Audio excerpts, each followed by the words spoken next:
आदरणीय पूजनीय भंते जी, सभी श्रद्धावान उपासक उपासक की ओर से याचना करता हूँ कि भगवान सम्यक संबुद्ध द्वारा उपदेश श्री सद्धर्म की हमें धर्म की देशना दीजिए। साधु साधु। साथ साथ साथ।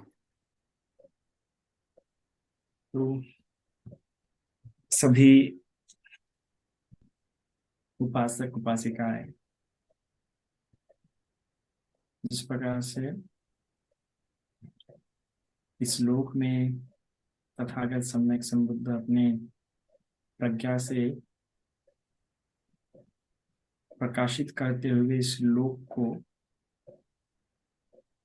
संसार, इस संसार को, इस संसार वट्ठ को, इस संसार वट्ठ में जो घूम रहा है उनको अपनी प्रज्ञा से प्रकाश देते हुए उनको, उनका लुप्त पथ उनके सामने प्रकट करा देते हैं, ऐसे एक महाप्रज्ञावान को, सम्यक संबुद्ध को मैं वंदन करता हूँ। उसी प्रकार उनका श्रावक संग, उनका उसी प्रकार उनका आदि में, मध्य में और अंततः कल्याणकारी और उनका सुपरिपन्नो न्यायपरिपन्नो संघ, इन तीन गौतमों को मैं वंदन करता हूँ।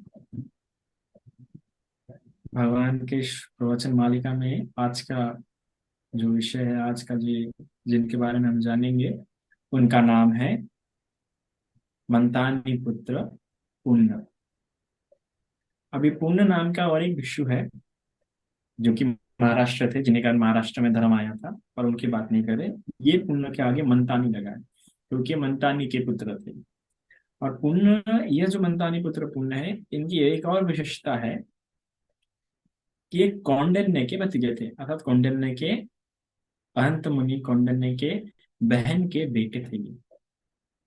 तो इस प्रकार से इनके परिवार से पहले ही कौंडिन्य जो कि सबसे पहले धर्म को सुनने वाले में थे, वो धर्म आ चुके थे। और जब इन्होंने धर्म को जाना तो इनको लगा कि इनका जो भतीजा है, जो कि युवा है, वो धर्म को समझ सकता है, इसलिए उसके पास गए और उसको भी प्रबंधित कराया। तो ये जो मंतानी पुत्र पुण्य है, इनकी कथा जो शुरू होती है, इनकी कथा भी पद्मोत्तर बुद्ध के काल से शुरू होती है।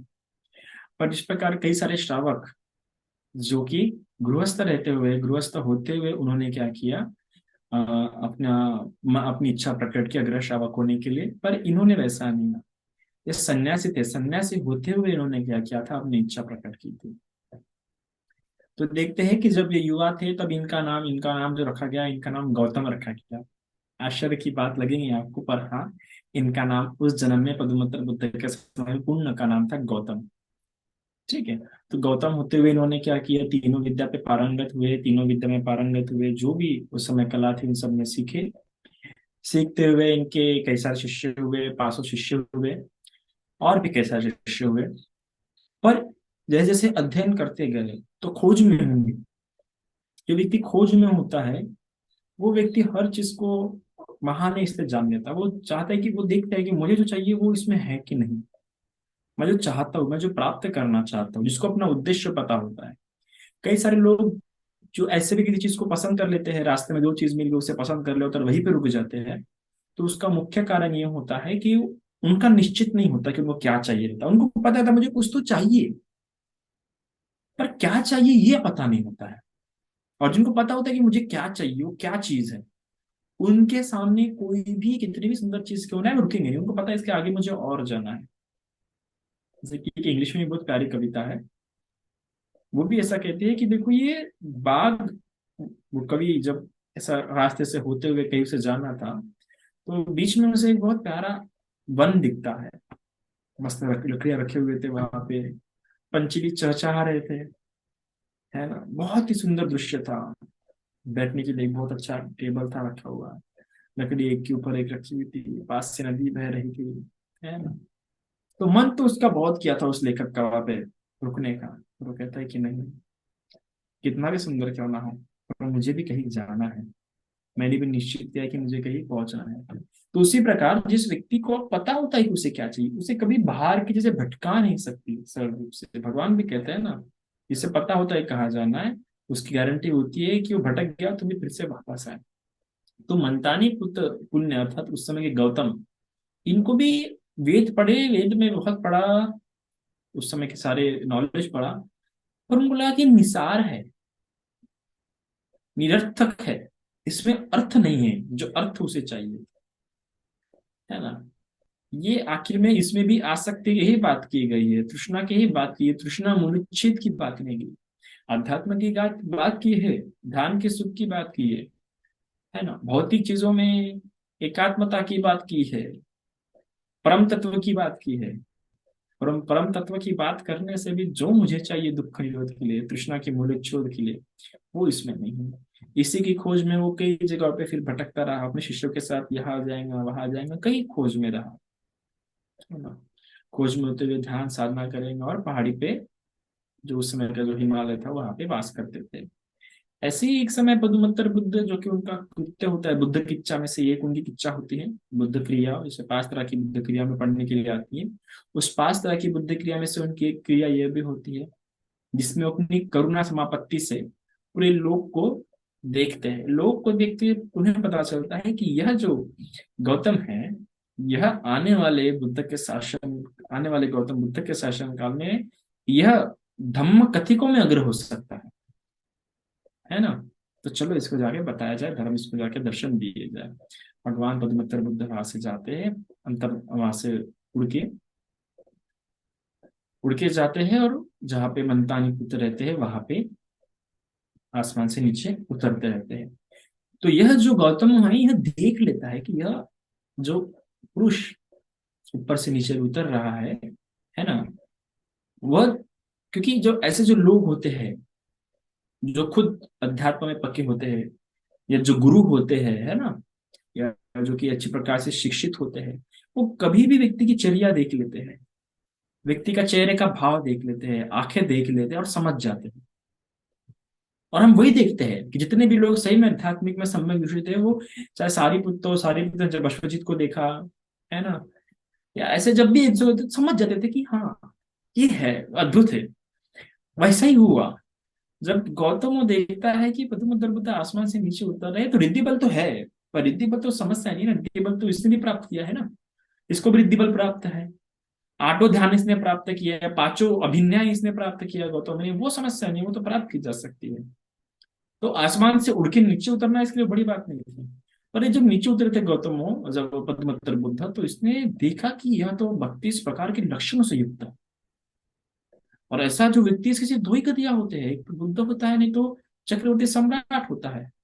अगर गृह ग्रह घर में रहेगा तो ही चक्रवर्ती सम्राट होगा, नहीं तो फिर बुद्ध होगा। तो समझ जाता कि ये बुद्ध है। समझते हैं, जैसे गौतम, जैसे पद्मोत्तर बुद्ध नीचे उतरते हैं उससे वैसे ही उनको आसन देता है। तो आसन कैसे देगा, कोई भी आसन देगा क्या?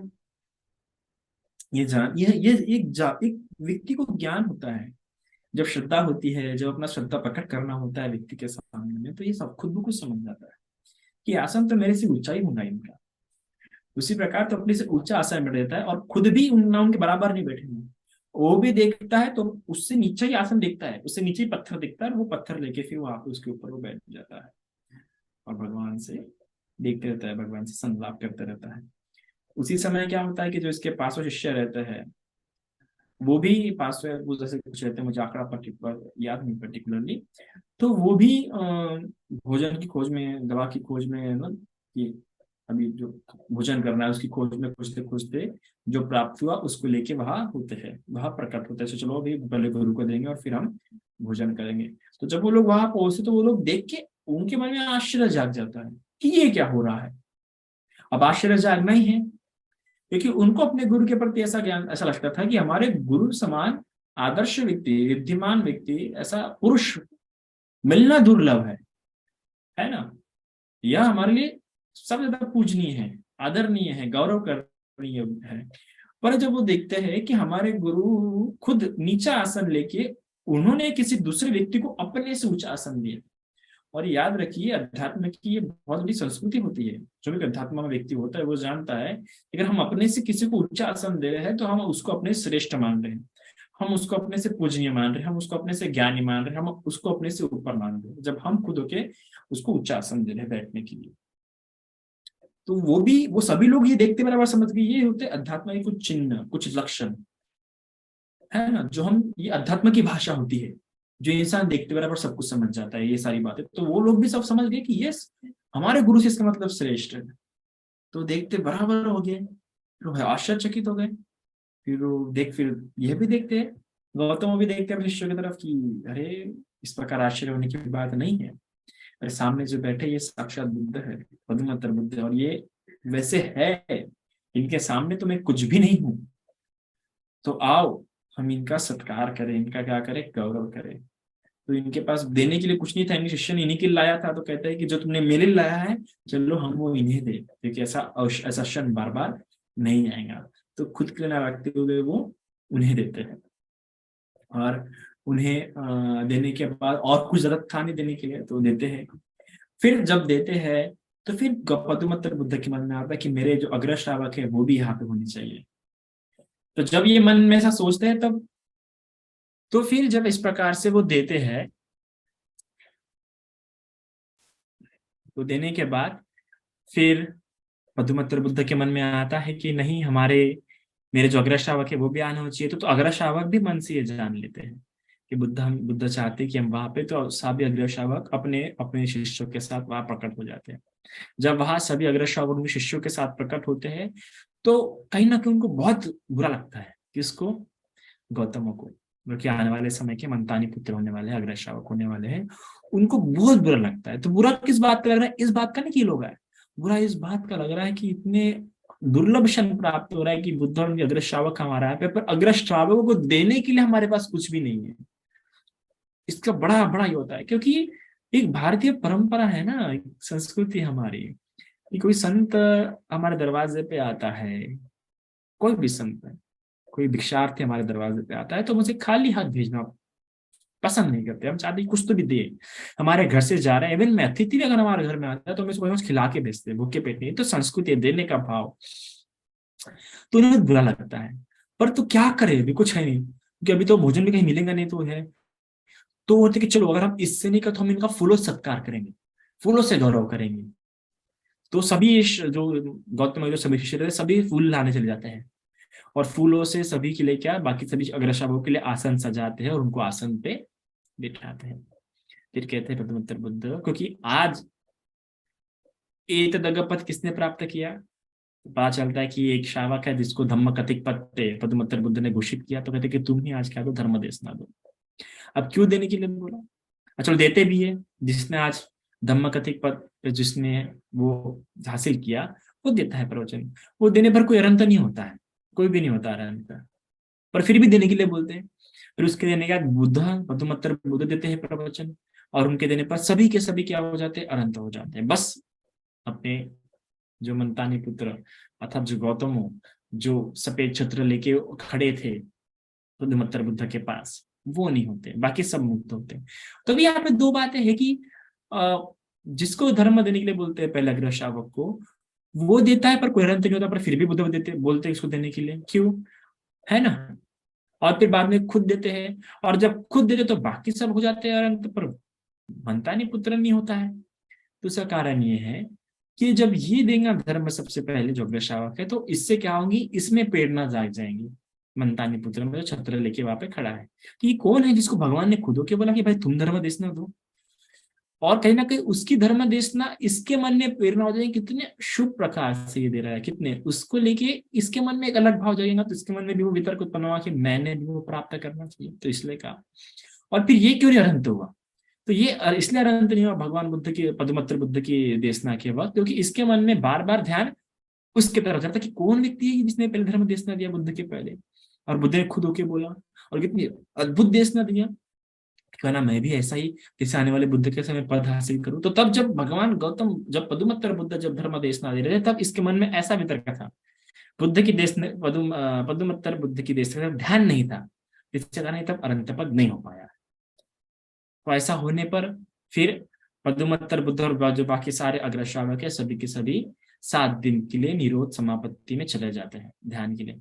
और ऐसा 7 दिन होने के बाद जो है, फिर ये बाकी 7 दिन क्या होते हैं, रोज फूलों से लाके नहीं क्या करते हैं, फूलों से लाके अब पुराने फूल हटा के नए फूलों से सजाते हैं वगैरह वगैरह, ऐसे 7 दिन करते हैं। और ये जो है अपने मन गौतम वो सिर्फ छता लेके बिना हिले डुले वही खड़ा रहते हैं। अच्छा 7 दिन होने के बाद, 7 दिन के बाद जब उठते हैं, तब फिर ये होता है कि सबसे पहले अपने अग्रज शावक को धर्म देशना के लिए बोलते हैं और फिर खुद देते हैं। तो ये 7 दिन के निरोध समापत्ति के ध्यान से उठने के बाद होता है कृत्य धर्म देशना का।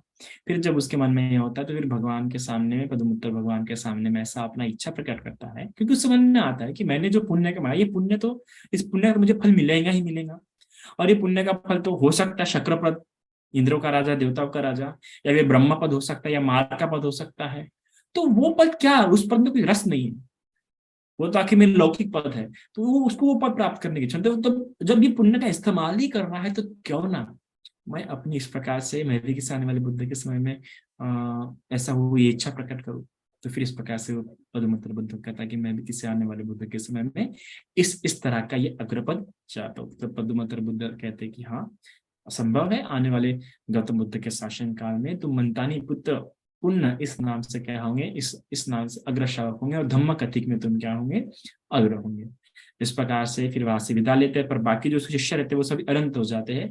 तो भगवान जैसे ही कहते हैं एक को भिक्खु, सभी के सभी वो लोग भिक्षु बन जाते हैं, उनके सभी दाढ़ी वगैरह सब गायब हो जाते हैं और उनको चीवर अपने आप उनके शरीर पे प्रकट हो जाते हैं, और वो सभी पदमुत्तर बुद्ध के साथ चले जाते हैं। कि अकेला फिर रहता है और अपने हिसाब से ध्यान साधना करता है, पुण्य कर्म करता है, और उसके बाद सुगति वगैरह देवलोक मनुष्य लोक में उत्पन्न होते हुए फिर समय आता है गौतम बुद्ध का शासन काल। और तब ये कपिल वस्तु में इसका क्या होता है, जन्म होता है मंतान के घर में, और फिर वहां पे इसका जन्म होता है। अब यहाँ पे एक बात ध्यान देने योग्य है कि हम देखते हैं कि 2 प्रकार से हम अग्र श्रावक के लिए क्या हो सकते हैं, पद की कामना कर सकते हैं 2 तरह से।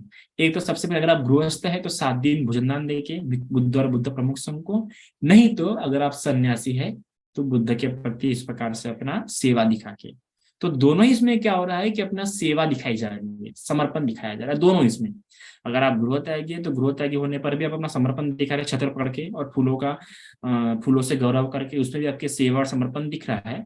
और उपासक है तो उपासक में भी आपकी क्या दिख रही है, सेवा, कि कैसे आप पूरे दिन 7 दिन लगातार इतने संघ के सत्कार कर रहे हैं, सेवा कर रहे हैं। तो दोनों इसमें क्या हो रहा है, सेवा और सत्कार हो रहा है। किसका हो रहा है, बुद्ध का और संघ का। सिर्फ अकेले बुद्ध का नहीं हो रहा है, संघ का भी साथ में हो रहा है। फिर ऐसा होता है, ऐसा होने के बाद हम देखते हैं कि गौतम बुद्ध का शासन काल आता है और वहां पे मंतानी के यहाँ पे जन्म होता है। मंतानी के यहाँ पे जन्म होने के बाद कौंडिन्य जो कि समय के सबसे प्रवज्जित हो जाते हैं, प्रवज्जित होने के बाद अग्र श्रावक होने के बाद, तो जब ये अग्र श्रावक होने के बाद ये लगता है कि मेरा जो भतीजा है वो हो सकता है, क्योंकि अभी होता है अपने अपने व्यक्तियों के बारे में पता होता है कि इसमें कितना सामर्थ्य है, तो जाके जाता है अपनी बहन के पास और वहां पे जाके इस पुण्य की क्या करा देता है, दीक्षा कर देता है। दीक्षा कराने के बाद जो होते हैं अपने कौन, उसके बाद जब हमारे कौंडिन्य भगवान के पास जा रहे थे कि अभी मैं जाता हूँ किसके लिए, छंदक यहाँ पे रहने के लिए चला जाता हूँ, मतलब क्या अपना जो छंद जो वन था वहां पे रहने के लिए जाता हूँ। हाँ, तब जब ये जा रहे थे कौंडिन्य वन पे मिलने के लिए बुद्ध से, तब पुण्य नहीं गए, पुण्य मिलने के लिए नहीं गए साथ में। क्यों, क्योंकि उसके मन में कितना प्यारा वितर्क जाकर देखिए आप। उसके मन में आया कि देखो ऐसे मिलना ठीक नहीं रहेगा, जब अनंत पद प्राप्त कर लूंगा, अनंत होने के बाद ही क्या करूंगा, मैं बुद्ध से मिलूंगा। देखो अब ये भी एक श्रद्धा है। एक श्रद्धा वो होती है कि जैसे एक श्रद्धा वो किसकी थी, अनाथ पिंडिका की थी, कि जब बुद्ध का नाम सुना तो रह के नहीं हुआ, रात भर वो दूसरे दिन सूरज उगने का इंतजार नहीं कर पाया, तुरंत जाके बुद्ध से मिलने के लिए गया। और एक तरफ ये है कि मतलब कि नहीं, इसको भी बुद्ध के बारे में सुना है, बुद्ध की शिक्षा के बारे में सुना है, और बुद्ध की शिक्षा से यही अनंत होने वाला है इनकी शिक्षा, पर फिर भी लगता है कि नहीं, मैं क्या करूंगा, पहले तो मैं अनंत तक प्राप्त करूंगा फिर बुद्ध से मिलने के लिए जाऊंगा, इस प्रकार। तो देखो दोनों में श्रद्धा है, श्रद्धा का प्रकटीकरण भी क्या होता है, अलग अलग तरीके से होता है। तो ऐसा ही हुआ, तो वो कहता है कि उसने जाने दिया छंद भंते कौंडिन्य को, पर ये नहीं गया, और ये अपना जाके इधर एक वन में जाके ध्यान साधना करने लगा। और इसके साथ अलग से फिर ये भी अरहंत हुआ, पर इसको देखिए और भी कैसा है, 500 लोग क्या हुए, प्रवज्जित हुए, वो भी भंते पुण्य मंतानी पुत्र पुण्य जी की धर्म देशना सुन सुन के वो भी क्या हो गए, समय के हिसाब से वो भी क्या हो गए, अरहंत हो गए। अब ये इनकी खासियत थी मंतानी पुत्र की, ये हमेशा सिर्फ 10 प्रकार की कथा ही बोलेंगे, इसके अलावा कोई बात नहीं करेंगे। बात करें तो सिर्फ इन 10 कथाओं के विशेष में ही चर्चा भी करेंगे, इन 10 कथाओं पे ही चर्चा करेंगे, इन 10 कथाओं में से किसी एक कथा पे करेंगे, नहीं तो नहीं करेंगे। बोलेंगे भी तो भी इन 10 कथाओं में से किसी एक बात को लेके बोलेंगे, वरना कुछ नहीं बोलेंगे। और इनके पास और शिष्यों में भी वही बात देखने की लाई, और इसलिए इनके पास शिष्य भी जल्द से जल्द क्या हो गए, अनंत हो गए। तो 10 प्रकार की कथा कौन सी होती है? संतुष्टि कथा होती है ना।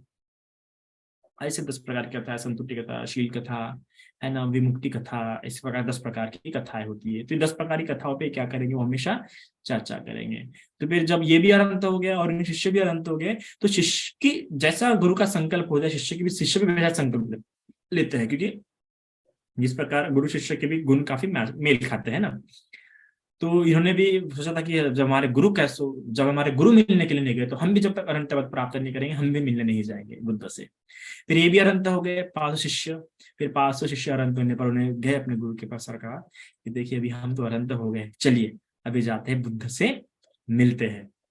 इतना लंबा समय रुका, इतना तपस्या की, जो प्राप्त करना था प्राप्त कर लिया, मुक्त होना था मुक्त हो गए, चलिए अभी जाके बुद्ध से मिलते हैं। तब मंदानी पुत्र के मन ने भीतर कहा था कि मैं अगर अपने 500 शिष्यों के साथ मिलने जाऊंगा, इनसे घिरे होके अगर मिलने जाऊंगा, तो ठीक नहीं रहेगा, है ना। तो क्यों ना मैं इनको पहले जाने दूं और बाद में फिर मैं पीछे से जाऊंगा। तो कहते हैं कि तुम लोग जाओ, फिर तुम लोग जाके उनको वंदन करो और मेरे नाम से भी उनको वंदन करना, मैं तुम्हारे पीछे से आता हूँ। तो ये 500 शिष्य 60 योजन ऐसा रास्ता तय करके जाते हैं, उनसे वंदन करते हैं, भगवान से मिलते हैं। भगवान जिस प्रकार ये एक होता है, भगवान को सब पता होता है कि ये लोग कैसे है, स्वास्थ्य में कैसा, रास्ते में क्या तकलीफ वगैरह गई, पर फिर भी एक व्यवहार के स्वरूप में भगवान पूछते हैं कि कैसा रहा तुम्हारा रास्ता, सब कुशल मंगल तो हुआ ना, सब कुछ ठीक तो है। तो ऐसा बताने पर पता चलते हैं और कहते हैं, और फिर वंदन वगैरह होता है। वंदन वगैरह होने पर फिर चर्चा निकलती है मंतानी पुत्र की, उनके इनके गुरु की भी चर्चा निकलती है। फिर बताते हैं कि हमारे गुरु ऐसे ऐसे वो भी आपको वंदन कर रहे हैं। पता चलता है कि मंतानी पुत्र सिर्फ 10 प्रकार की कथा ही बोलते हैं, उसके अलावा और कुछ नहीं बोलते, क्योंकि शिष्य से ही ज्ञात था ना। शिष्य भी, क्योंकि जब शिष्य से जब सवाल पूछा भगवान ने कि तुम लोग कैसे हो, कुशल मंगल है क्या, तो उन्होंने एकदम सटीक शब्दों में जवाब दिया, सीमित शब्दों में, ज्यादा ज्यादा ना, एकदम ज्यादा शब्दों में नहीं। तो उससे पता चल गया कि ये लोग 10 प्रकार की कथाओं का जो है, जो चर्या है, उस प्रकार की चर्या रखते हैं ये लोग। तो फिर चर्चा हुई, फिर पता चला कि 10 प्रकार की चर्चा है। तो बाद में सारी पुत्र थे, तो सारी पुत्र के भी मन में इच्छा कि चलो इनसे मिलना चाहिए, सोचो इनसे मिलना चाहिए, चर्चा करना चाहिए। तो ऐसा होता है, एक अच्छे इंसान, एक श्रद्धावान इंसान में, एक जो खुद धर्म का पालन करता है, जो खुद दानी व्यक्ति का, शीलवान व्यक्ति का, धार्मिक व्यक्ति का सत्कार करता है, गौरव करता है ना, तो वो भी ऐसे व्यक्ति से मिलने की बड़ी इच्छा होती है। एक अलग ही मन में उमंग होती है कि आप लोगों की इच्छा है मुझसे मिलने की, मुझे भी आप लोगों से मिलने की इच्छा। तो ये उत्पन्न उत्कंठ, ये धर्म संवेग है हमारे मन में कि चलो देखते हैं, ऐसे व्यक्ति से मिलते हैं, दर्शन करते हैं।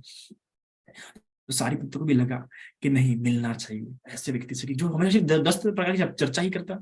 इसके सभी शिष्य भी उस तरीके से है, और वो भी सब आनंद हो गए। तो हुआ, तो फिर उनको भी इच्छा होती है, तो फिर बुद्ध भी वहां से फिर सावती के लिए निकल जाते हैं और मिलने के लिए। चलो भाई मिल लेंगे, फिर उसको पता चलता है, तो वो भी, उसको पता चलता है कि बुद्ध निकल गए मिलने के, मतलब मिलने के लिए आ रहे, तो फिर वो भी अपने इससे निकल जाता है और बुद्ध से मिलने के लिए। तो उनकी मुलाकात हो जाती है, मुलाकात होने पर सारिपुत्र से भी होती है, और फिर सारिपुत्र से भी क्या होती है, इनकी अच्छी प्रकार से चर्चा होती है। फिर समय होने पर मंतानी पुत्र को इस प्रकार से भगवान घोषित करते हैं कि धर्म कथा करने में, धर्म कथा मतलब चर्चा, यहाँ पे कथा किस अर्थ में इस्तेमाल किया गया है, चर्चा में, संवाद करने में, इस अर्थ में इस्तेमाल किया गया है। तो चर्चा करने में अगर कोई सबसे श्रेष्ठ होगा मेरे श्रावकों में, तो मंतानी पुत्र कौन है, पुण्य है। तो मंतानी पुत्र धर्म चर्चा करने में सबसे जो चर्चा भी, अगर उपासक भी, अगर आप लोग चर्चा भी कर रहे हैं, तो आप लोग चर्चा कैसे करते हैं, चोर कथा करते हैं, है ना, राज कथा करते हैं, है ना, या फिर लोभी चर्चा करते हैं, इस प्रकार की चर्चा करते हैं, है। लेकिन अगर आप चर्चा करेंगे तो इसकी पड़ोसी अड़ोसी की चर्चा करेंगे, राजनीति पे चर्चा करेंगे, राजनीति के मुद्दों पे चर्चा करेंगे, है ना, या ये खरीदना है वो खरीदना है, इस पे चर्चा करेंगे, या इसके यहाँ पे चोरी हुई, या ये ऐसा करती है वो वैसा करती है, इस प्रकार की चर्चाएं करेंगे। पर भगवान ने इस प्रकार की चर्चाओं को वर्जित किया है। भगवान ने कहा है कि इस प्रकार से बुद्ध शासन में निर्वाण के लिए निर्वाण मुख्य व्यक्ति के लिए शोभनीय नहीं है, जो गृह त्यागी किया उनके लिए शोभनीय है कि वो इस प्रकार की चर्चा करे, इस प्रकार की चर्चा करके समय व्यर्थ करे, क्योंकि इस प्रकार की चर्चा से ना प्रेरणा मिलेगी, ना संवेग उत्पन्न होंगे, ना शील पालन करने के लिए प्रेरणा मिलेगी, ना समाधि प्राप्त नहीं, ना ही व्यक्ति के क्या होंगे, इन सबको लेके दुविधाएं दूर होंगी। तो किस प्रकार की चर्चा करनी चाहिए भगवान ने कहा, 10 प्रकार की चर्चा बताई गई है। वो 10 प्रकार की चर्चा करने के लिए भगवान ने बताया है। तो 10 प्रकार की चर्चा कौन सी है? 10 प्रकार की चर्चा है, हाँ 10 प्रकार की चर्चा है। आपच्य कथा, आपच्य कथा मतलब जिसमें अल्प अल्प इच्छा जो होती है ना, अल्प इच्छा, इसमें अल्प इच्छा ज्यादा, मतलब आपच्य कथा मतलब ऐसी कथा होती है जिसमें व्यक्ति कम से कम चीजें कैसे इस्तेमाल करे, कम से कम चीजों में कैसे जीवन व्यतीत होता है, वैसी कथाओं, ऐसी ऐसी बातों पर जब चर्चा की जाती है तभी से कहते हैं आपच्य कथा। फिर संतुष्टि कथा, कि कैसे संतुष्ट रहा जाए, किन बातों में संतुष्ट रहा जाता है, फिर संतुष्टि कथा, ऐसे ऐसे चर्चा करना चाहिए। फिर है पविवेक कथा, पविवेक कथा, इस पर चर्चा करना चाहिए।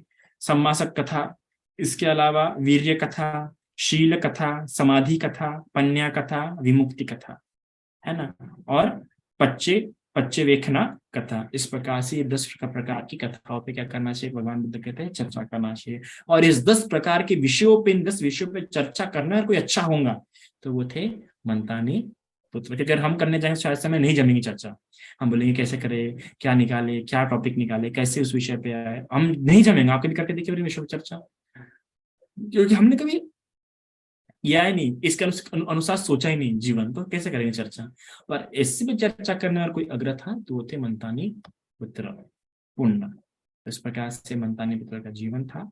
आशा करता है आपको समझा होगा, इतना काफी है। साधु साधु साधु। साधु साधु साधु।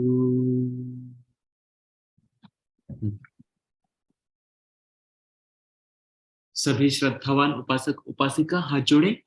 अभी हम बुद्ध धम्म और संघ को क्षमा याचना करेंगे।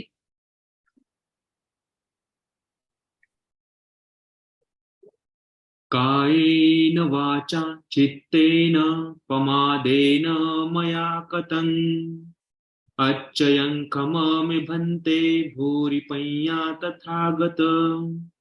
कायेन वाचा चित्तेन प्रमादेन मया कतन् अच्छयं खमामि धम्म सन्दिथिक अकालिक। कायेन वाचा चित्तेन प्रमादेन मया कतन् अच्छयं खमामि संघ पुण्यं खेतम् अनुत्तर। साधु साधु साधु। पुण्यानुमोदन याचना। ओकास वन्दामि भन्ते मया कतं पुण्यं सामिना अनुमोदितव्यम्। सामिना कतं पुण्यं मह्यं दातव्यम्। साधु साधु अनुमोदितव्यम्। ओकास द्वारतेन कतं सव्यम् अच्छयं खमत मे भन्ते। ओकास खमामि भन्ते द्वितीयंपि ओकास खमामि भन्ते तृतीयंपि ओकास खमामि भन्ते। खमतु खमतु खमामि अभिवादनशीलस्य नित्यं वड्डापचायनो चत्तारो धम्मा वर्धन्ते आयुर्वन्नो सुखं। साधु साधु साधु।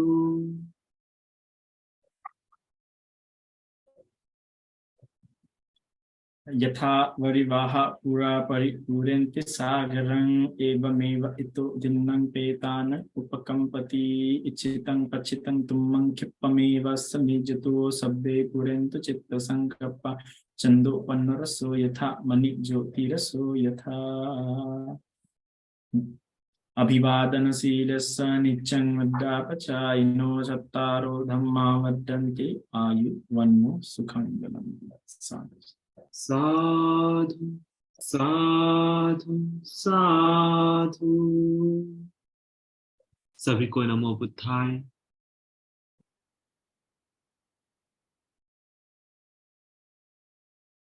सभी जुड़े हुए श्रद्धावान उपासक उपासिका सभी को बहुत बहुत साधुकार। आदरणीय बंते जी, आपको बहुत बहुत साधुकार।